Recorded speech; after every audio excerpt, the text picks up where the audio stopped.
Well, it's that time of year with schools and universities returning soon, so we thought we'd have a conversation about what conventional schools and unis do not teach you but are imperative for career success. Because we're lucky enough to speak to a lot of people in the education industry, and they're always talking about how they need to be more relevant and far more progressive in their learnings and teachings. Absolutely. I mean, some of the books and some of the curriculums are as old as maybe the dinosaurs. You know, we probably need to change quite a bit, because I can tell you one thing. I mean, I studied a lot, okay, and of everything that I've studied, maybe only 20% of that is what I actually use in today's time and age. Well, joining us here in the studio is the Dean of Business Studies at the Western International College, that has two university franchises, the University of Bolton and Northwood Universities, Mario Fonseka. Thank you very much for coming down from Russell Kamer and joining us here in the studio.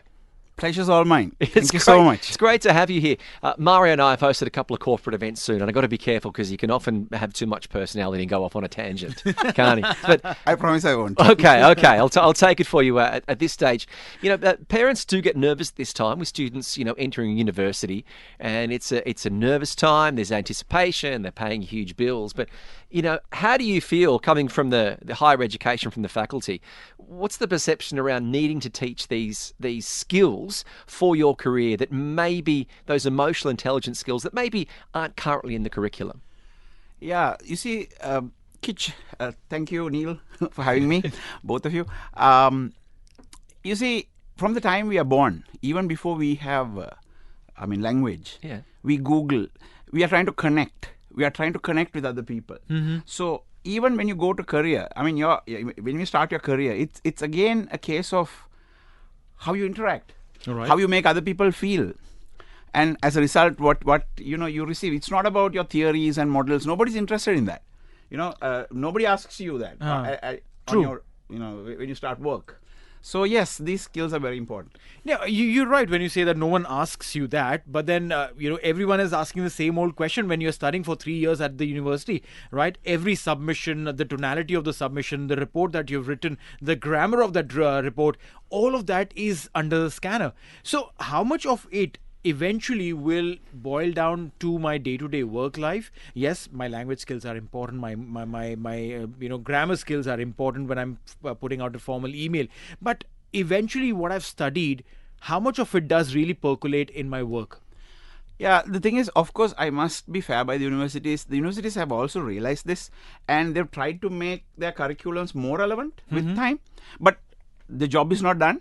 There's more to be done, and we are, in the forefront of that, to make things relevant, to connect academia with, the workplace.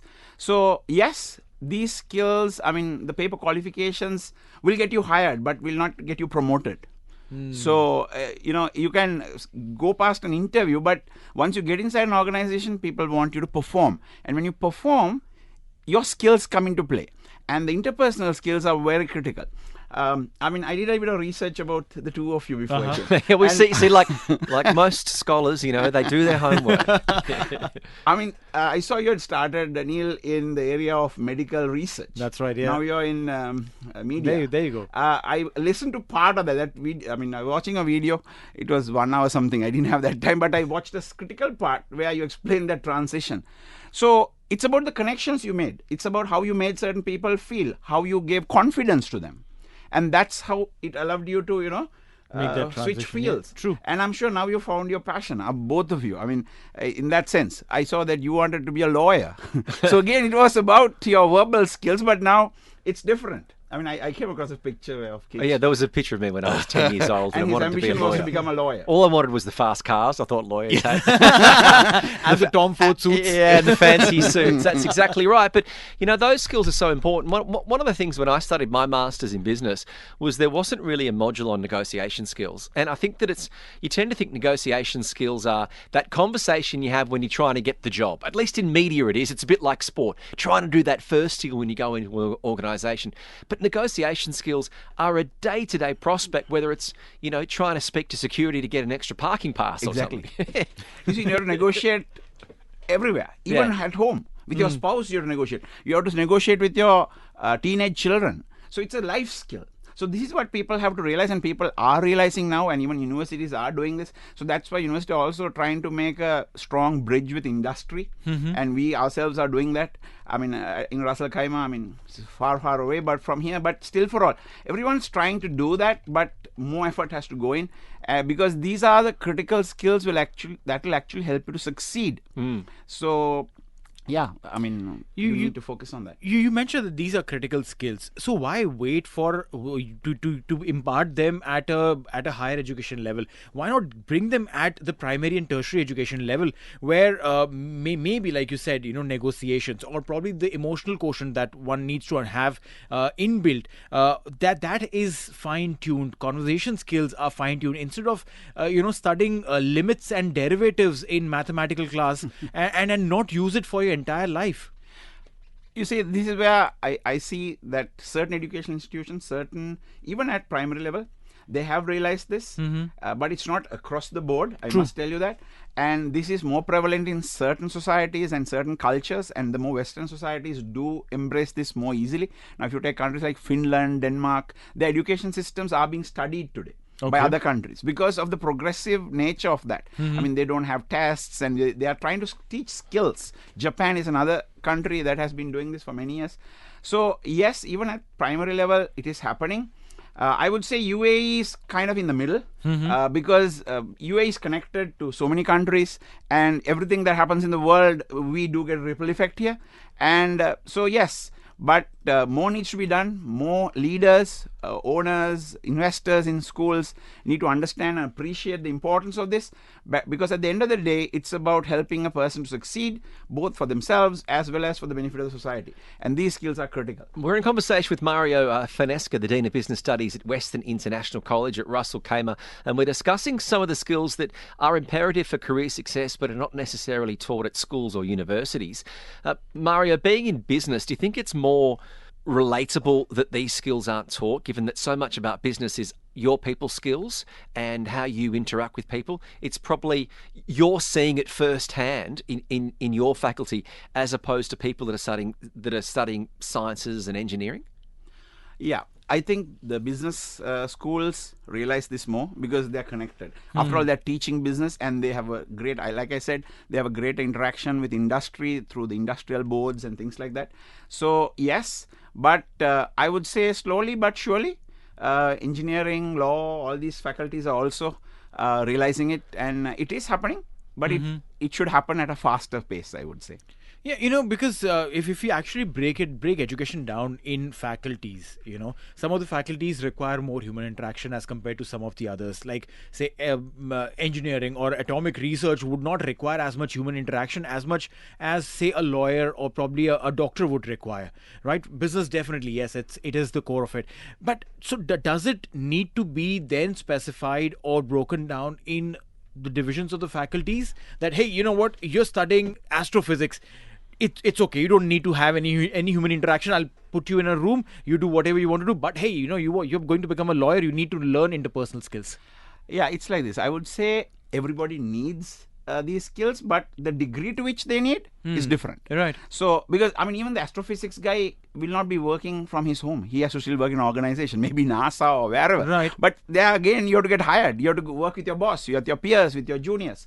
But maybe that skill for their, job role is less relevant, but then, I mean, now, for example, if I take people like you all, I mean, this is critical. I mean, what you do is talk, what you do is interact, what you do is, extract things from people, what you're doing right now, what you're trying to do. So basically, the degree to which these are relevant would be different. So yes, the extent of focus needs to be different, but we can't deny that our existence is related to relationships.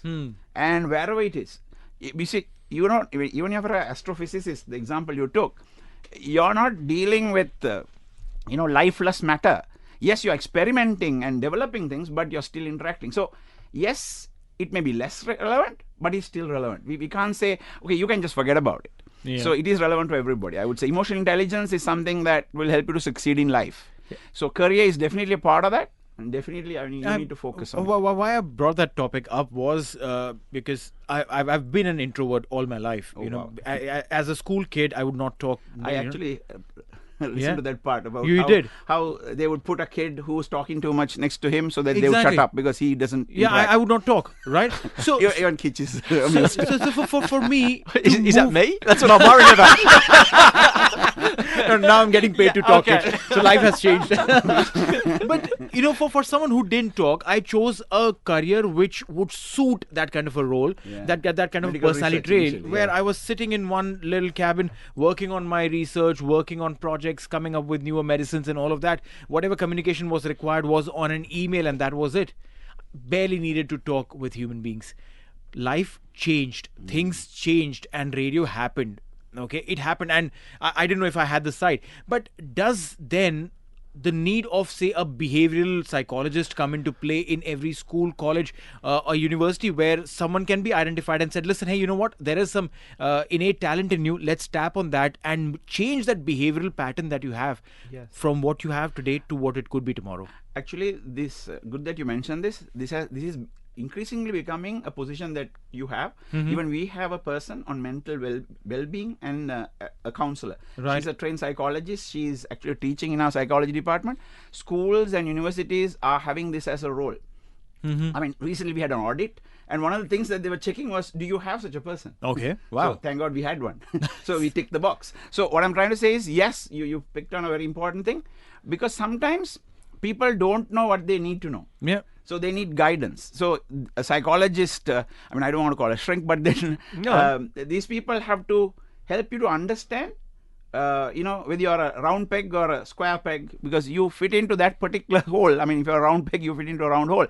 But you go and do it in a square hole, it doesn't work. So because people sometimes change careers.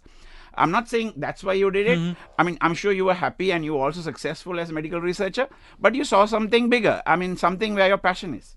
You see, I started off as a finance person. I was a CFO. Okay. Wow. But I didn't quite like that. Then I went into strategic planning. I was a general manager. Then I went into training. But I was always, doing teaching on the side. That was my side thing. you know. Right. Yeah. But I realized my passion is actually imparting, is helping other people with the knowledge I have. But I didn't get the same kick being a CFO and even a general manager of a tea exporting company. I come from Sri Lanka, and you know how tea and Sri Lanka is synonymous. Obviously, yeah. But that zest, when I get up in the morning, I had to kick myself to go to work. Yes, I had a fancy office, perks were good. Yeah, but was I happy? No. I even had problems falling asleep. I mean, this is related to stress, of course. That's another whole ballgame, but I don't want to go into that.